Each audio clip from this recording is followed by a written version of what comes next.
Okay, I'm gonna head over to the Cloudy Valley. Ooh, Quest 39, Quest 39. I like this part, yes.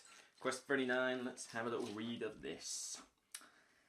There's no earthly way of knowing which direction we are going.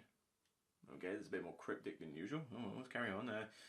Not a speck of light is showing, so the danger must be growing. Are the fires of hell a-glowing? Okay, getting much more darker than I thought. Well, we'll carry on. I'm sure it doesn't get too weird. For the rowers keep on rowing, and they're not certainly showing any signs that they are slowing.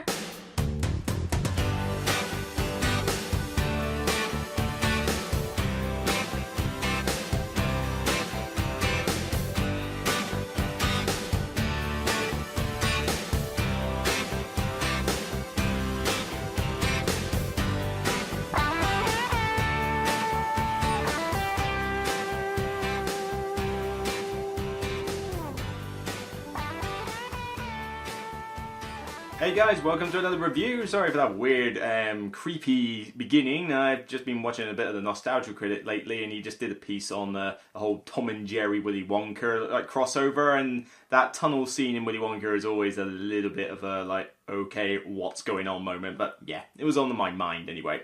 So, on with the show. This is a review for a game which has certainly been getting a lot of buzz. Tom Vasel has been raving about it, and it's certainly been going around the motions and doing pretty well. It is the sequel to what was Ryan Laukat's first venture into this whole storybook lark with Above and Below. It is now Near and Far. This was a highly successful Kickstarter, and as much as Above and Below was a nice little sort of, idea or concept, I was a little bit, I found it lukewarm. It wasn't as good as I was hoping. I found the storybook side was a little disjointed, and the Eurogame side of it wasn't that interesting. But, it still looked good. The artwork was sublime, as always with Ryan Laukat.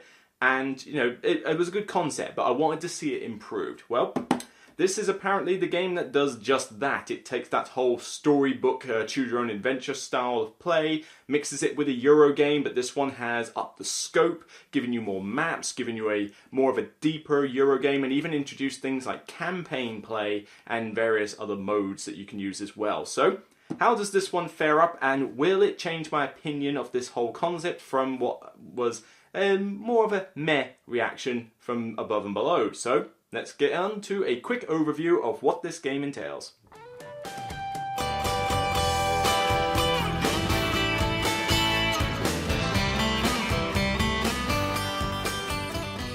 Near and Far is a storytelling game and a sequel to the board game Above and Below. Though it takes place in the same world, you do not have to have played Above and Below in order to start your journey through Near and Far. You will read from a book of stories as you play, and each story has specific choices and challenges, giving you full mastery of your own destiny. It is regarded as an atlas game. Instead of only using one board, the game includes a book of maps called the Game Atlas. Each time you play, you use a different map that has different routes, new challenges, new quests, basically changing up the game every time you play. Near and Far can be played in 4 different modes. You have your first adventure, which uses one map in the book and is essentially an introduction to the game rules and mechanics, and as well as the quest storylines. You then have campaign mode. This is where you start on the second map in the book and end on map 11.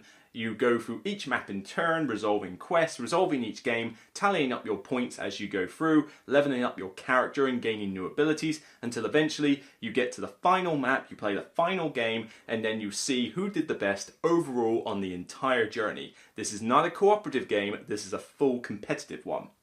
The third mode you have is character mode. This is similar to campaign mode, except that you play through 3 or more maps of your choosing, and you play as one of the pre-built characters in this universe. Each one has its own unique story quests and challenges to overcome, and you will unfold this story as the game progresses throughout those different maps. And finally, you have arcade mode. Arcade mode is designed to be the way to play this in a quick one-off session. Rather than using the storybook for the quests, you get a deck of cards that each has a scenario with 2 different outcomes that you can pick from. So similar to what you get in the book, basically a choice out of 2 with a skill or combat rating for them, but it's quicker to simply draw the card and read it as opposed to searching through the book and doing the various narrative that goes with it. So this is intended for shorter games because, of course, reading from a book can take longer. In each game you will have 2 different boards or maps that you are looking at. One is the atlas of the world you're in. This shows the town you start in, as well as all the different routes and quests and various places that you can go on your adventure.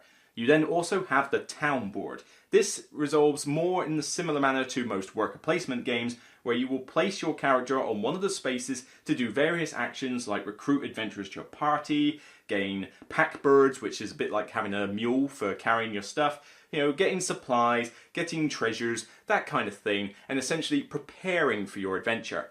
Once you're set with your party, you will go off into the Atlas world and you will uncover various challenges and quests and gain coins and gems in order to eventually, as with all Euros, score the most victory points, or in this case, journey points.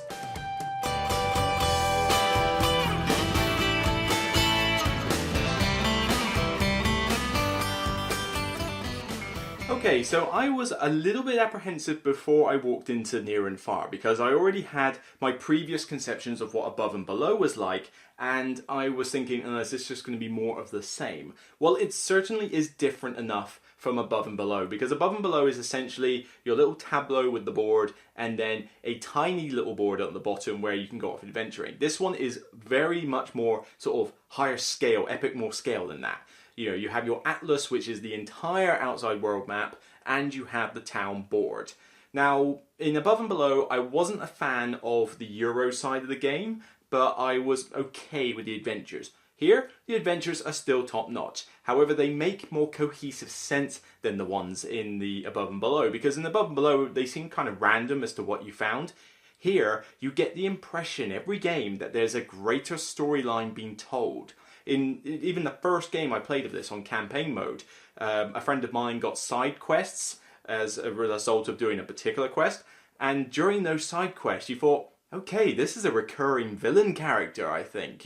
This guy's going to come back and he's going to be like super powerful and will come out again, he'll be a massive burden for us in a later, episode of the game, and it's cool how you feel that there's a bigger narrative going on than the game you're playing. I was really pleased with how these adventures turned out. They're not particularly complex, they still just give you 2 choices to pick from, and you choose whether you want to go for the easier option or the harder option based on what your party's like. Are they more skillful? Are they more combat heavy? And the rewards you get, you don't know, so there is a random element to that, but then that's the whole point of this thing. It's choose your own adventure and play as you want to play. So the quests are generally really cool. As for the Euro side of the game, that's fairly solid as well. There's not a huge amount to it. You essentially just have the town board and maybe a few icons on the game atlas, but it's standard worker placement. You place your character on the town and do actions that make sense.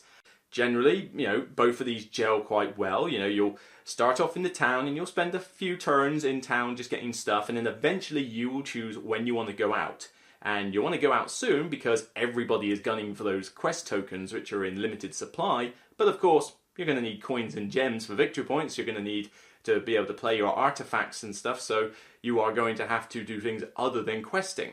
But of course, what's the mentality of anybody who plays a storybook game? I want to go for the quest, therefore I'm hunting those out. So you have to be quick, otherwise they're going to get used up.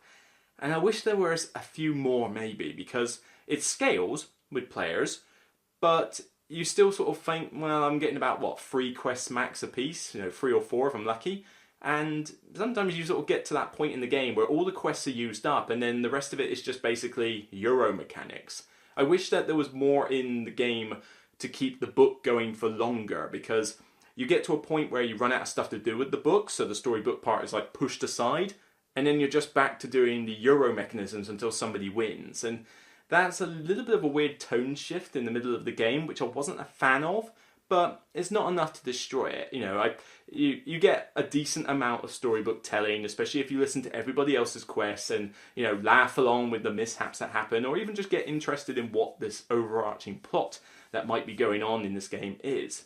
The 4 different modes of play are also a good addition as to how to get started. I highly recommend you start off with the intro adventure. You need to get used to how these mechanics work, as well as all the other players, before you start gunning the campaign mode instantly. It is definitely worth doing that introduction, and I can't recommend it enough. It's still a decent entry into the game. It teaches, I think, 90% of what you need to know, and the rest of it is easy enough to pick up. But at least once you've done the intro adventure, you're ready for one of the other modes.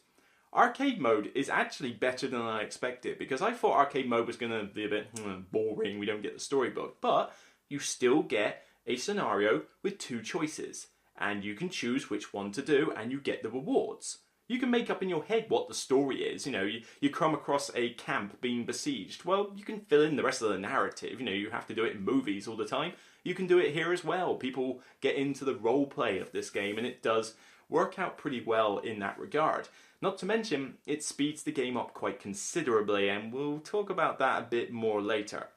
But the other 2 modes, campaign and character, I'll admit, obviously, I've got other games to play. I have not finished an entire character or campaign setting of this. I have played both modes. I'm in the middle of both at the moment, a character setting and a campaign setting. We're currently going through them.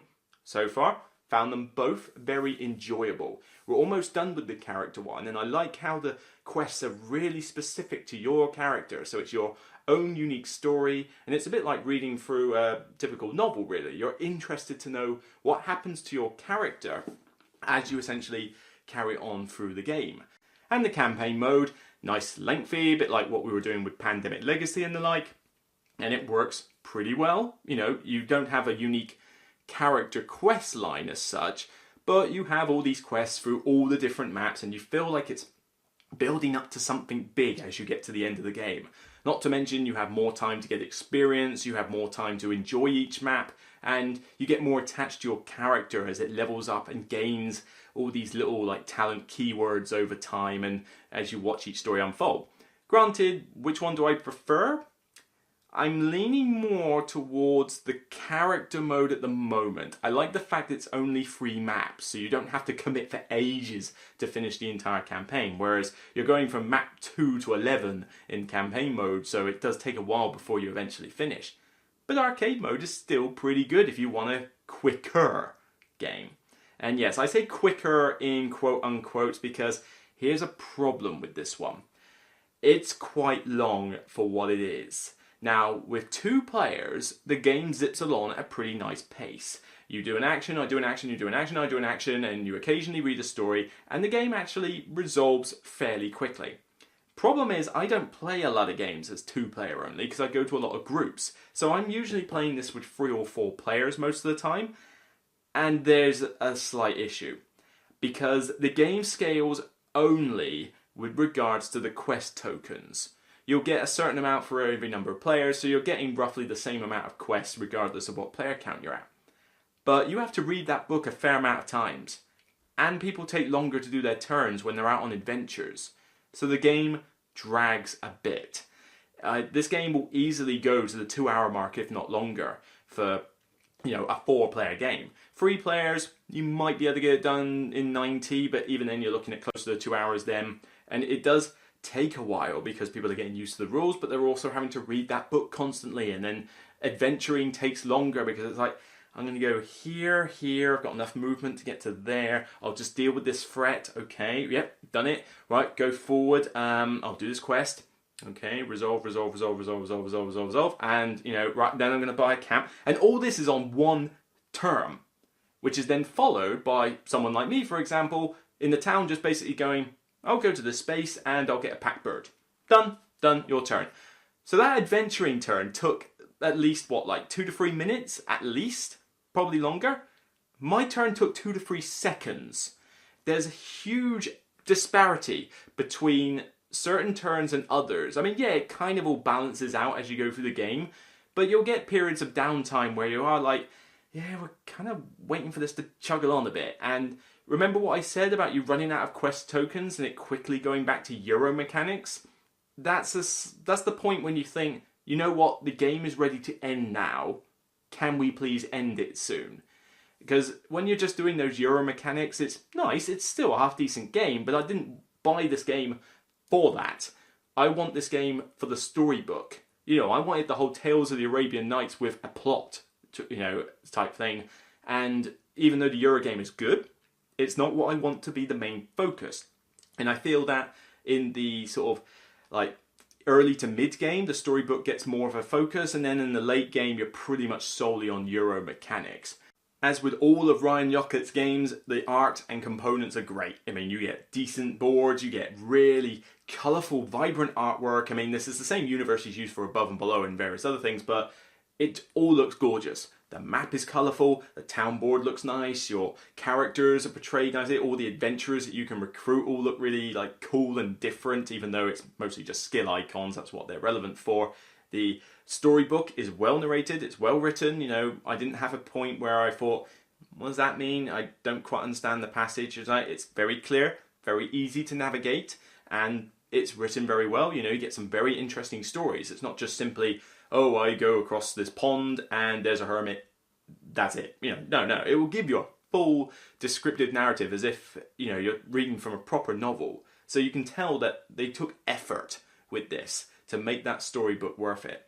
So component and artwork, brilliant. You know, it is definitely worth its cost in components and art alone. And in terms of replayability, which I know some people are a little bit afraid of, don't worry. You're going to get your money's worth out of this game easily. Because let's think about it. You have the intro game, right? Well, there's one game already, at least. And you'll probably do it multiple times with other people. Then you have the campaign mode. So the campaign mode, if you want to go from start to finish, is what? Map 2 to map 11. So what's that, like 10, 11 maps? And, you know, that's 10, 11 games. Because you're going to do one map for one game. Then you have the character mode. Now there's 8 different characters, each with their own quests. And you can only play this with a max of 4. So let's assume that you play a 4-player game of character mode twice over. If you used none of the same characters, you're getting at least 6 games out of that. And then you could mix and match the characters and make different choices anyway. And then you have the arcade mode deck. And the deck's about this big, you know, it's a fair amount of arcade mode cards there. And they will constantly be different. You know, there's only so many quests every game, so you're always going to see different quests pop up, and people will have different reactions and do different things. So you could easily get another, 10 games out of the arcade mode, seeing nothing but different quests, I would say. So what have you got there? About 10 or so for the campaign mode, another 6 for character, another 1 for the intro game, there's 17, and then maybe another sort of, let's say 8, just to make it, 25. 25 games, bare minimum, I would say, you're getting out of this product before you have a feeling that it's like, oh, it's all samey, I'm just reading the same stuff over and over again. 25 games, that's enough to get your money's worth out of this. You know, there's a bunch of games on this shelf I haven't even played 25 times, and probably will never play some of these 25 times. I mean, what have we got here, like Vinyos Deluxe there? Giant 3-hour Euro about making wine. You think I'm going to play that 25 times in the near future? No. So there's good value and replayability here if you just, think about it logically. There's plenty enough to get your money's worth, and don't let the replay value scare you off this game. So that's it for me, and near and far, this is another solid entry into Ryan Laukat's already impressive line of games.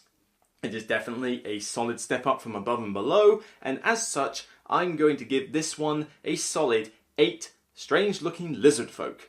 This one is definitely worth your time. It definitely has the replay value, the immersion factor and theme is very strong. Yes, it has issues with time and some disparity in the downtime between turns, but plenty in here to get your money's worth, plenty of nice stuff to look at, and plenty of good fun times to be had with the right group. So near and far, definitely worth it. That's it for me, and I will see you on the next Broken Meeple review. Now, no matter what story you're reading from here, even though it's so immersive and you're getting lost in this fantasy world, it's still at the end of the day only a game. So I'll catch you next time, guys.